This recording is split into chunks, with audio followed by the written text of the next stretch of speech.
What's up? J'espère que tu vas bien. On se retrouve sur ma chaîne pour un nouveau projet axé sur la bijouterie et joaillerie. J'avais déjà sorti une vidéo sur ma chaîne, une bague Marguerite. Je te la mets juste ici si jamais tu décides de regarder la vidéo. Aujourd'hui, on se retrouve sur un bijou qu'on retrouve dans les archives de ce qu'on connaît, dans les archives à partir du 6e siècle, donc un bijou très ancien, 6e siècle avant Jésus-Christ, qu'on retrouvait dans la Grèce antique et dans la Rome antique. En fait, c'est la chevalière. Et la chevalière, de son vrai nom en grec ou en latin, c'est un anneau sigillaire. Sigillaire, en fait, ça veut dire sceau. Utilisé pour des sceaux royaux.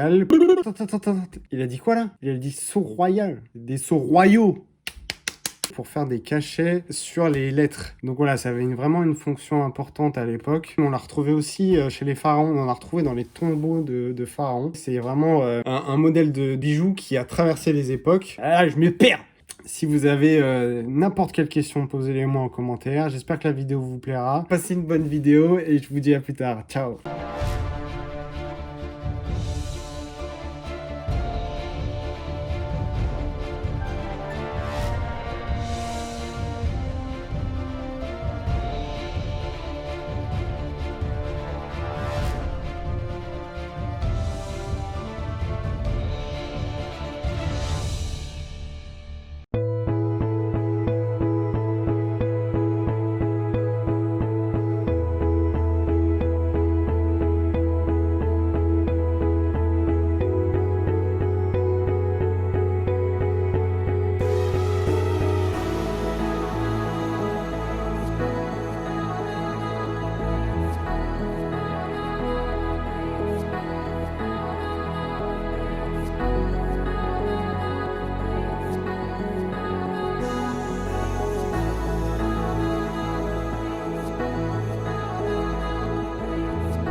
L'élaboration du blason terminée, j'ai montré les deux logos à la personne, elle a choisi le style viking. Le fait d'avoir choisi une chevalière de forme hexagonale, ça collait mieux avec ce style-là.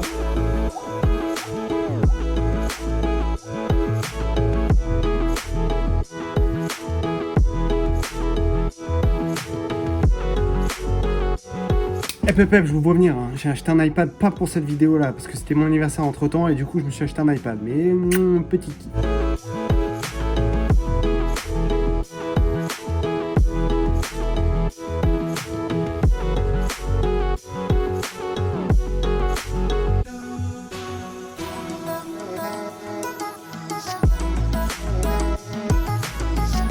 La tablette, en fait, elle m'a permis simplement de numériser mon projet sur ma chaîne YouTube et il va y avoir des projets de fou grâce à cette petite tablette.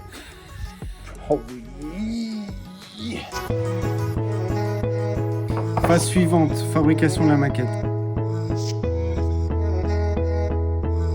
Quand on réalise des maquettes en cire, généralement, c'est toujours le même procédé.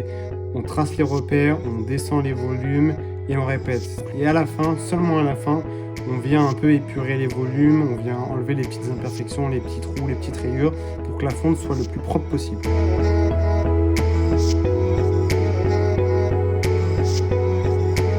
Étape suivante, le fondeur, il vient prendre la cire et le changer par le métal choisi, donc par exemple de l'argent.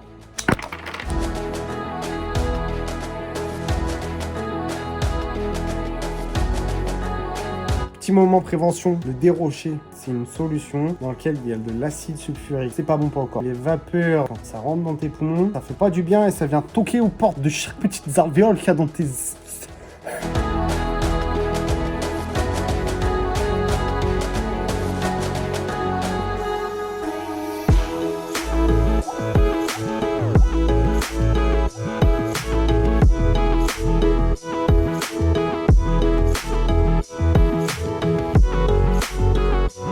Et je t'ai pas expliqué à quoi ça servait le dérocher. Le dérocher, en fait, c'est une solution qui vient manger les petits bouts d'acide de borax qu'il y aura eu après la soudure.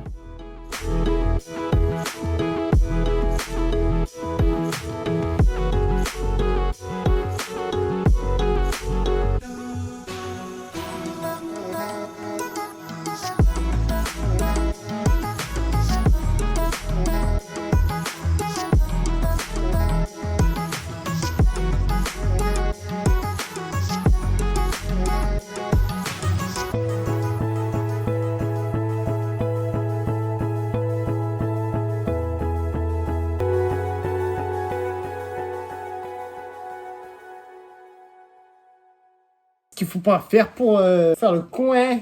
Truc. Ah, j'ai chaud. Le style viking. La chevalière. Oh.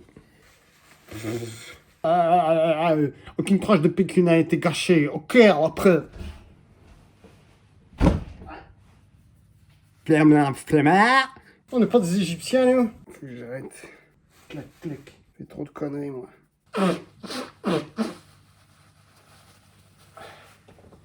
Hop.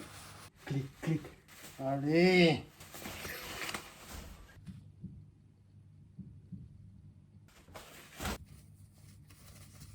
Allez, bise.